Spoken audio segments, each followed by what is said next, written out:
मेरे अत्यंत प्रिय बच्चे, मेरे लाडले, रुक जाओ। आज इस संदेश को अनदेखा करके आगे मत बढ़ना।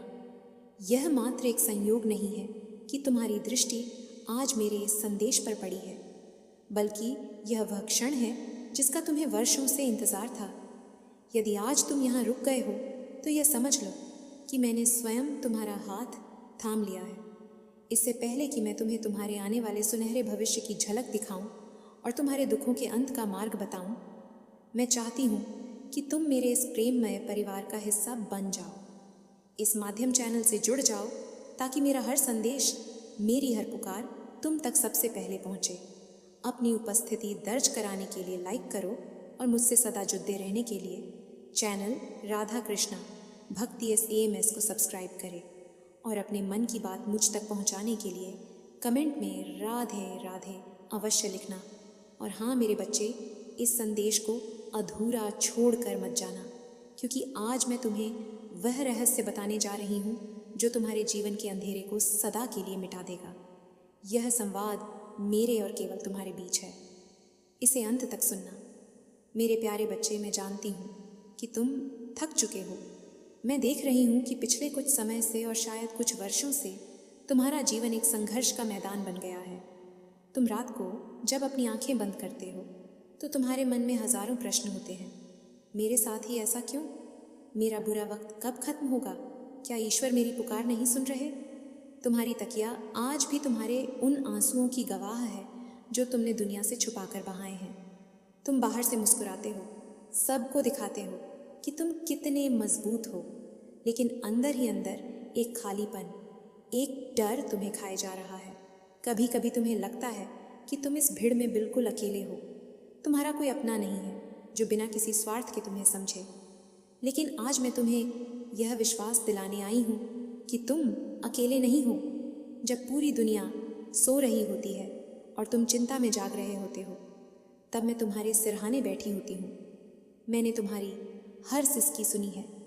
मैंने तुम्हारी हर उस प्रार्थना को सुना है जो तुमने शब्दों में नहीं बल्कि अपने टूटे हुए दिल से की है। आज मैं तुम्हारी राधा रानी तुम्हें यह बताने आई हूँ कि तुम्हारे सब्र का बांध अब भर चुका है और अब उस सब्र का फल मिलने का समय आ गया है। मेरे बच्चे, प्रकृति का नियम है कि सबसे घना अंधेरा सूर्योदय से ठीक पहले होता है। तुम्हारे जीवन में जो यह उथल पुथल मची है, जो यह तूफान आया है, यह तुम्हें तोड़ देने के लिए नहीं बल्कि तुम्हें जोड़ देने के लिए आया था। तुम्हें मुझसे जोड़ देने के लिए। जब तक इंसान के पास सब कुछ होता है वह संसार में खोया रहता है, लेकिन जब उसके पास कोई सहारा नहीं बचता तब वह मेरी और मेरे कृष्ण की ओर देखता है। और तुमने वही किया। तुमने हार नहीं मानी, तुम गिरकर भी संभले। और इसी बात ने मुझे विवश कर दिया है कि मैं आज स्वयं आकर तुम्हें यह बताऊं, तुम्हारा दुख अब समाप्त होने वाला है। हाँ, तुमने सही सुना। ये कोई कोरा आश्वासन नहीं है, ये मेरा वचन है।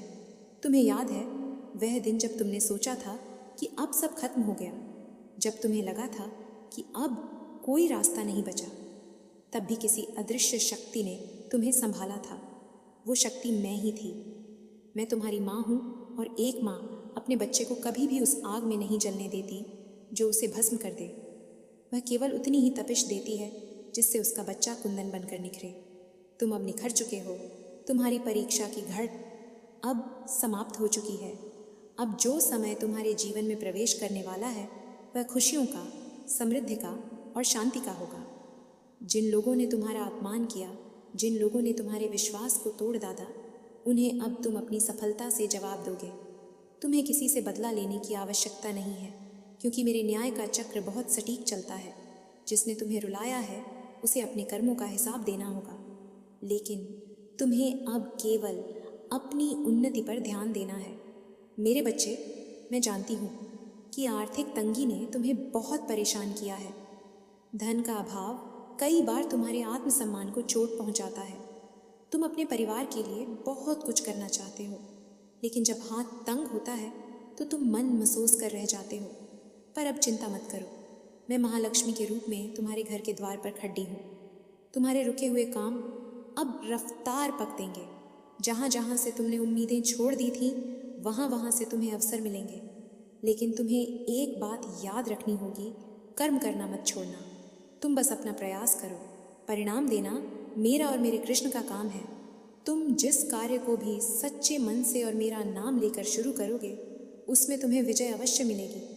अपने स्वास्थ्य को लेकर भी तुम कई बार चिंतित रहते हो। शरीर की पीड़ा मन को भी तो देती है, लेकिन आज मैं तुम्हारे मस्तक पर अपना हाथ रखती हूँ। तुम्हारी जो भी शारीरिक और मानसिक व्याधियाँ हैं, वे धीरे धीरे क्षीण होती जाएंगी। तुम्हें बस अपने मन को सकारात्मक रखना है। नकारात्मक विचारों को, डर को और चिंता को अपने मन के मंदिर से बाहर निकाल दो, क्योंकि जिस मन में चिंता होती है वहाँ मैं नहीं रह सकती, और जहाँ मैं और मेरे गोविंद हैं वहाँ चिंता का कोई स्थान नहीं। मुझे तुम पर पूरा विश्वास है। क्या तुम्हें मुझ पर विश्वास है? एक बात और मेरे बच्चे, जो मैं तुम्हें विशेष रूप से कहना चाहती हूँ, अपने रिश्तों को लेकर तुम बहुत भावुक हो। तुम लोगों से बहुत जल्दी जुटा जाते हो और बदले में वही प्रेम और समर्पण चाहते हो, और जब वह नहीं मिलता तो तुम टूट जाते हो। समझो मेरे बच्चे, यह संसार मोह माया का एक जाल है। यहाँ कोई भी रिश्ता स्थायी नहीं है सिवाय मेरे और तुम्हारे। इंसानों से उम्मीद रखना छोड़ दो। जब तुम उम्मीद छोड़ता दोगे तो तुम्हें दुख होना बंद हो जाएगा। अपने प्रेम को, अपनी भक्ति को मेरी ओर मोड़ दो। मैं तुम्हें वह प्रेम दूंगी जो कभी कम नहीं होगा, जो कभी धोखा नहीं देगा।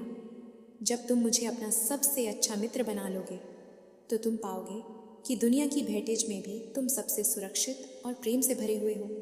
आने वाले 7 दिन तुम्हारे लिए बहुत महत्वपूर्ण हैं। इन 7 दिनों में तुम्हें कुछ ऐसे संकेत मिलेंगे, कुछ ऐसी खबरें मिलेंगी जो तुम्हें यह विश्वास दिला देंगी कि मैंने तुम्हारे जीवन की डोर अपने हाथों में ले ली है। हो सकता है कोई पुराना मित्र सहायता के लिए आए, या कोई रुका हुआ धन वापस मिले, या किसी नए कार्य का प्रस्ताव आए। इन संकेतों को पहचानना, और जब भी तुम्हें खुशी मिले तो उसे मेरा आशीर्वाद समझकर स्वीकार करना, और अहंकार मत करना, क्योंकि अहंकार बनते हुए कार्यों को भी बिगाड़ टच देता है। सरल बनो। जैसे पानी हर आकार में ढल जाता है, वैसे ही तुम भी हर परिस्थिति में ढलना सीखो। मेरे बच्चे, कभी कभी तुम मुझसे शिकायत करते हो कि माँ तुमने इतनी देर क्यों कर दी, लेकिन विश्वास रखो मैं कभी देर नहीं करती और ना ही कभी जल्दी करती हूँ। मैं हमेशा सही समय पर आती हूँ। अगर मैंने तुम्हें वह सब पहले दे दिया होता जो तुम मांग रहे थे, तो शायद तुम उसे संभाल नहीं पाते, या शायद उसका महत्व नहीं समझते। आज तुमने संघर्ष की भट्टी में तप कर जो परिपक्वता हासिल की है, वही तुम्हें उस सफलता को संभालने के योग्य बनाएगी जो अब तुम्हारी ओर आ रही है। तुम्हारा अतीत चाहे जैसा भी रहा हो, उसे एक बुरे स्वप्न की तरह भूल जाओ। बार बार पीछे मुड़ कर मत देखो। जो बीत गया वह धूल था, जो आ रहा है वह फूल है। मैं तुम्हें एक रहस्य की बात बताती हूँ। जब तुम खुश होते हो तो मेरे कृष्ण की बांसुरी की धुन और मधुर हो जाती है, और जब तुम रोते हो तो वृंदावन के फूल भी मुरझा जाते हैं। क्या तुम चाहोगे कि तुम्हारी वजह से मेरी और गोविंद की खुशी कम हो? नहीं ना? तो आज से, अभी से अपने चेहरे पर एक मुस्कान लाओ। ये मुस्कान तुम्हारे विश्वास का प्रतीक है। ये मुस्कान इस बात का प्रमाण है कि तुम्हें पता है कि तुम्हारी माँ तुम्हारे साथ खड़े टेढ़ी है। तुम्हारी हर समस्या, हर कर्ज, हर बीमारी, हर दुश्मन, इन सब से बद्दा है मेरा आशीर्वाद। और जब मेरा आशीर्वाद तुम्हारे साथ है तो ब्रह्मांड की कोई भी शक्ति तुम्हें हरा नहीं सकती। आज मैं तुम्हारे हृदय से उस भारी बोझ को हटा रही हूँ जिसे तुम वर्षों से ढो रहे हो। महसूस करो। क्या तुम्हें हल्कापन महसूस हो रहा है? यह मेरी कृपा की हवा है जो तुम्हें स्पर्श कर रही है। अब तुम्हें डरने की कोई आवश्यकता नहीं है। तुम एक विजेता हो, तुम एक दिव्य आत्मा हो, तुम मेरे अंश हो, और मेरा अंश कभी हार नहीं सकता। उठो मेरे बच्चे, अपने आत्मविश्वास को जगाओ। दुनिया को दिखा दो कि तुम साधारण नहीं हो, तुम राधा रानी के लाडले हो।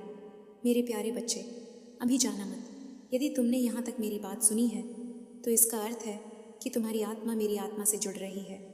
लेकिन असली चमत्कार तो अब मैं तुम्हें बताने जा रही हूँ, जिसे सुनकर तुम्हारे पैरों तले से ज़मीन खिसक जाएगी। नकारात्मकता की नहीं, बल्कि आश्चर्य की। क्या तुम जानते हो कि पिछले कुछ दिनों से तुम्हें बार बार कुछ विशिष्ट अंक क्यों दिख रहे हैं, या अचानक तुम्हें किसी पुरानी बात की याद क्यों आने लगी है? ये कोई साधारण बात नहीं है। ये ब्रह्मांड का इशारा है कि तुम्हारे जीवन का सबसे बड़ा ट्रांसफॉर्मेशन शुरू हो चुका है। लोग कहते हैं कि समय बदलते देर नहीं लगती, लेकिन मैं कहती हूँ कि जब मेरी कृपा होती है तो समय बदलता नहीं, बल्कि समय तुम्हारे इशारों पर नाचने लगता है। तुम अभी वीडियो छोड़ने की भूल मत करना, क्योंकि अब मैं तुम्हें तुम्हारे उस छिपे हुए दुश्मन के बारे में बताने वाली हूँ जो तुम्हारे ही आसपास रहकर तुम्हारी जड़ों को काट रहा है। और साथ ही मैं तुम्हें वो रक्षा कवच भी दूंगी जिससे उसका हर बार बेकार हो जाएगा। ज़रा पीछे मुद्दा कर देखो अपने जीवन को। तुमने कितनों का भला किया, तुमने कितनों के आंसू पोंछे, तुमने अपना पेट काट कर दूसरों को खिलाया, लेकिन बदले में तुम्हें क्या मिला? धोखा, अपमान, अकेलापन। मैं जानती हूँ तुम्हारे मन में ये प्रश्न बार बार उठता है कि राधा रानी आखिर अच्छे लोगों के साथ ही बुरा क्यों होता है। आज मैं तुम्हें इसका उत्तर देती हूँ। ध्यान से सुनो। सोना जब तक आग में नहीं तपता वह आभूषण नहीं बनता। हीरा जब तक घिसा नहीं जाता उसमें चमक नहीं आती। मैंने तुम्हें जानबूझकर इन कठिन परिस्थितियों में डाला था। क्यों? क्योंकि मैं तुम्हें साधारण नहीं रहने देना चाहती थी। मैं तुम्हें असाधारण बना रही थी। जो लोग तुम्हें छोड़ा कर गए, जो लोग तुम्हारा मजाक उड़ाते थे, वे दरअसल तुम्हारे जीवन से कूदा कचरा साफ कर रहे थे। वे मेरे ही भेजे हुए कर्तव्य माध्यम थे, ताकि तुम उन पर निर्भर रहना छोटा जुदो और पूरी तरह से मेरी शरण में आ जाओ। और आज देखो तुम यहाँ हो, मेरे सामने मेरी आवाज़ सुन रहे हो। क्या यह मेरी जीत और तुम्हारी भक्ति की जीत नहीं है? मैं जानती हूँ कि तुम थक चुके हो। कई बार मन करता है कि सब कुछ छोड़ डालकर कहीं दूर चले जाओ, लेकिन भागना कायरता है और तुम कायर नहीं हो, तुम एक योद्धा हो। तुम्हें अर्जुन की तरह अपने जीवन के कुरुक्षेत्र में लड़ना होगा और मैं कृष्ण बनकर तुम्हारे रथ की सारथी बनूंगी। जब लगाम मेरे हाथ में है तो तुम हारने की चिंता क्यों करते हो? हार और जीत तो दुनिया के पैमाने हैं। मेरी दुनिया में तो केवल समर्पण होता है। तुम बस कर्म करते चलो। ये मत सोचो कि कब होगा, बस ये सोचो कि मैं अपना सर्वश्रेष्ठ कैसे दे सकता हूँ। बाकी सब मुझ पर छोड़ तो दो। क्या तुम्हें अपनी माँ पर इतना भी भरोसा नहीं? आज इस वीडियो के माध्यम से मैं तुम्हारे घर में प्रवेश कर रही हूँ। मैं तुम्हारे पूजा घर में, तुम्हारी रसोई में, तुम्हारे उस खाली कमरे में जहाँ तुम अकेले बैठते हो, वहाँ अपनी सकारात्मक ऊर्जा भर रही हूँ। महसूस करो, एक भी सुगंध, एक ठंडी हवा का झोंका या शरीर में एक सहरन, ये मेरी उपस्थिति का प्रमाण है। मैं आई हूँ तुम्हारे आंसुओं को पोंछने, तुम्हारे माथे की लकीरों को बदलने। अब तुम वह नहीं रहोगे जो कल तक थे। आज से तुम्हारा नया जन्म हो रहा है। पुरानी विफलताओं को, पुरानी गलतियों को, पुराने पाप बोध को आज यहीं इसी पल त्याग दो। तुम शुद्ध हो, तुम पवित्र हो। मेरे धैर्यवान बच्चे, तुम्हारी यह तपस्या व्यर्थ नहीं जाएगी।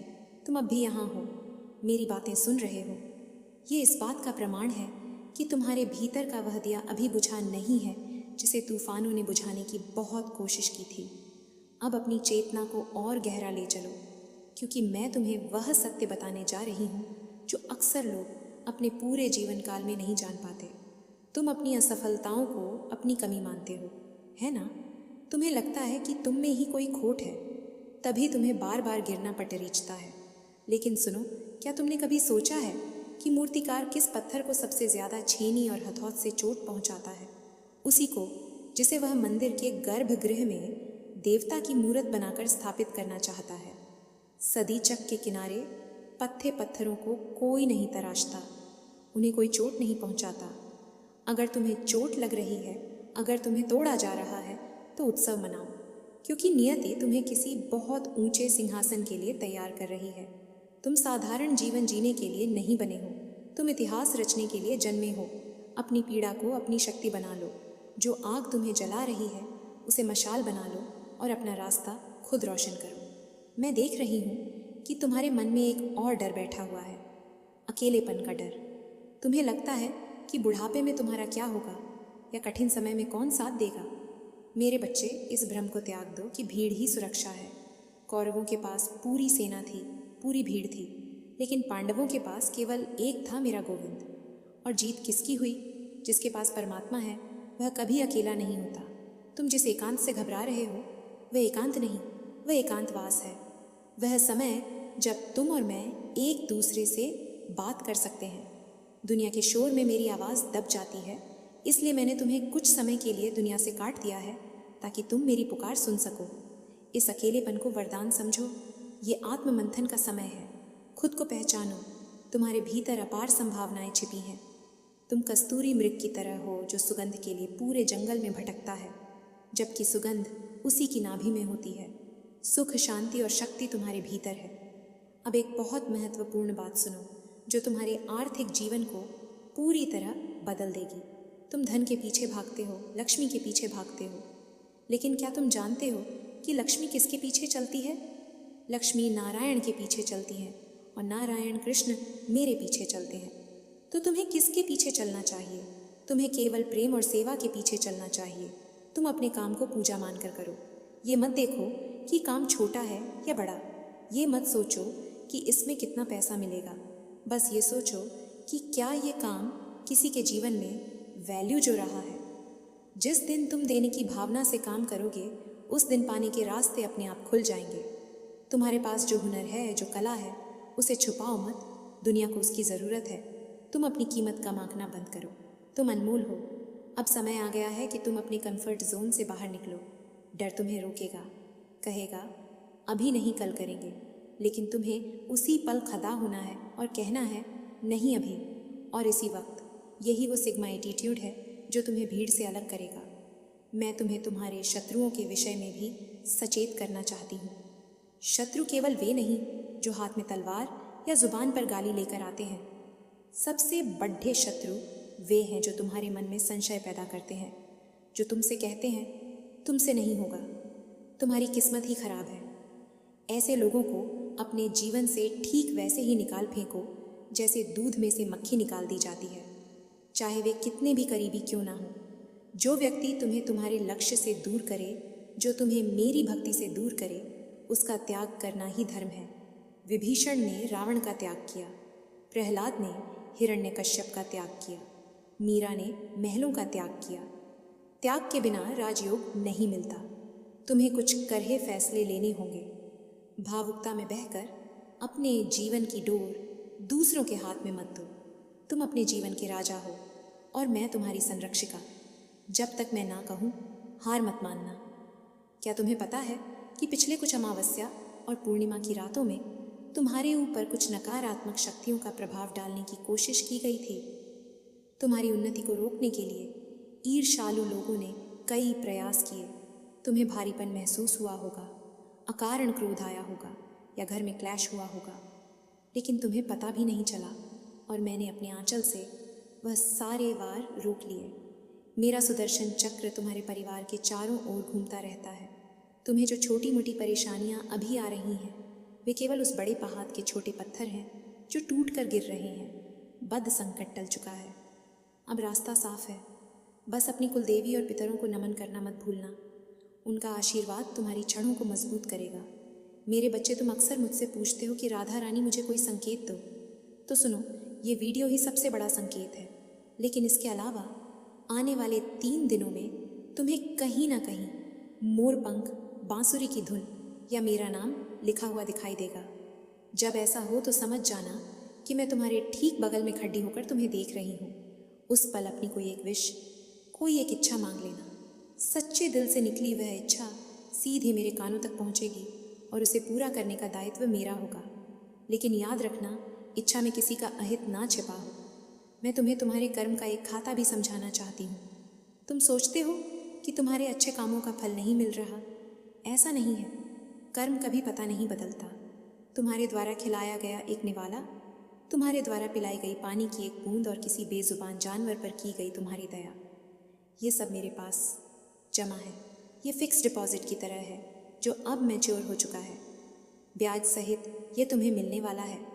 हो सकता है ये धन के रूप में मिले, हो सकता है ये बच्चों की सफलता के रूप में मिले, या हो सकता है ये एक निरोगी काया के रूप में मिले, लेकिन मिलेगा ज़रूर।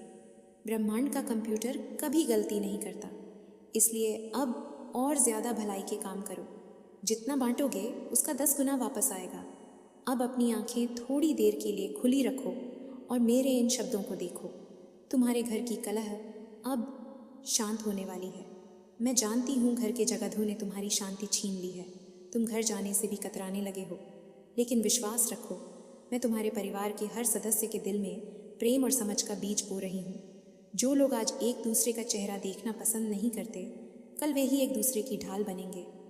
बस तुम प्रतिक्रिया देना बंद कर दो। जब आग लगे तो तुम पानी बन जाओ। बहस में जितना ज़रूरी नहीं है, रिश्तों को जितना अपना ज़रूरी है। मौन सबसे बड़ा हथियार है। जब तुम चुप रहोगे तो मेरा न्याय बोलेगा, और जब मेरा न्याय बोलता है तो पूरी दुनिया खामोश होकर सुनती है। तुम्हारे मन में एक टीस है, एक पुराना प्रेम या एक पुराना रिश्ता जो टूट गया। तुम आज भी उसे याद करके दुखी होते हो। तुम सोचते हो कि अगर वो इंसान मेरी ज़िंदगी में होता तो सब ठीक होता। नहीं मेरे बच्चे, यह तुम्हारा मोह है। जो चला गया वो तुम्हारा था ही नहीं। जो तुम्हारा है वो तुमसे कभी दूर जा ही नहीं सकता। मैंने उसे तुमसे इसलिए दूर किया क्योंकि वो तुम्हारी भक्ति और तुम्हारे लक्ष्य के बीच में बाधा बन रहा था। मैं तुम्हारी आंखों में वो आंसू नहीं देख सकती जो किसी ऐसे इंसान के लिए बहे जो तुम्हारी कदर नहीं करता। तुम मेरे कृष्ण के हो, तुम्हारा स्तर बहुत ऊंचा है। अपनी भावनाओं को ऐसे लोगों पर लुटाना बंद करो जो उसे रद्दी समझते हैं। अपना प्रेम मेरे चरणों में अर्पित करो। मैं तुम्हें वह परमानंद दूंगी जिसके आगे संसार का हर सुख फीका लगेगा। अब मैं तुम्हें एक मंत्र नहीं बल्कि जीवन जीने का एक सूत्र देती हूँ। जब भी कोई मुसीबत आए, जब भी लगे कि अब फंस गए, तो बस एक लंबी सांस लेना और मुस्कुराते हुए कहना, राधा रानी सब संभाल लेंगी। यह वाक्य नहीं, यह जादू है। जैसे ही तुम ये कहते हो, तुम अपनी समस्या का बोझ अपने कंधों से उतार कर मेरे कंधों पर रख देते हो, और मेरे लिए कोई भी बोझ भारी नहीं है। मैंने गोवर्धन उठाया है। क्या मैं तुम्हारी छोटी सी गृहस्थी नहीं उठा सकती? मुझ पर, अपनी माँ पर एक 100% भरोसा करना सीखो। 99% भी नहीं, पूरा 100% छलांग लगा दो। मैं नीचे खड़ी हूँ तुम्हें थामने के लिए। जागो मेरे शेर जागो। यह सोने का समय नहीं है, यह रोने का समय नहीं है, यह दाह दहने का समय है। दुनिया तुम्हें बेचास समझ रही है, लेकिन वे नहीं जानते कि तुम एक सोए हुए ज्वालामुखी हो। अब तुम्हारे फटने का समय आ गया है। क्रोध से नहीं बल्कि अपनी सफलता के प्रकाश से। अपनी भुजाओं की शक्ति को पहचानो, उठो और अपने कर्म क्षेत्र में जुट जाओ। आलस्य तुम्हारा सबसे बद दुश्मन है, इसे अभी त्याग दो। कल से नहीं, आज से ही अपनी दिनचर्या बदलो। सुबह जल्दी उठो, क्योंकि ब्रह्म मुहूर्त में मैं अमृत बांटती हूँ, और जो सोता है वो खोता है। यह संदेश अब अपने अंतिम चरण की ओर बढ़ रहा है, लेकिन मेरा साथ तुम्हारे साथ अनंत काल तक रहेगा। इस संदेश के खत्म होने के बाद तुम एक अलग इंसान महसूस करोगे। तुम्हारे अंदर एक नई ऊर्जा का संचार हो रहा है। क्या तुम्हें महसूस हो रहा है? वह सहरण, वह गर्मी, वह धड़कन। हाँ, मैं हूँ। मैं तुम्हारे अंदर ही हूँ। तुम मंदिर मस्जिद में किसे ढूंढ रहे हो?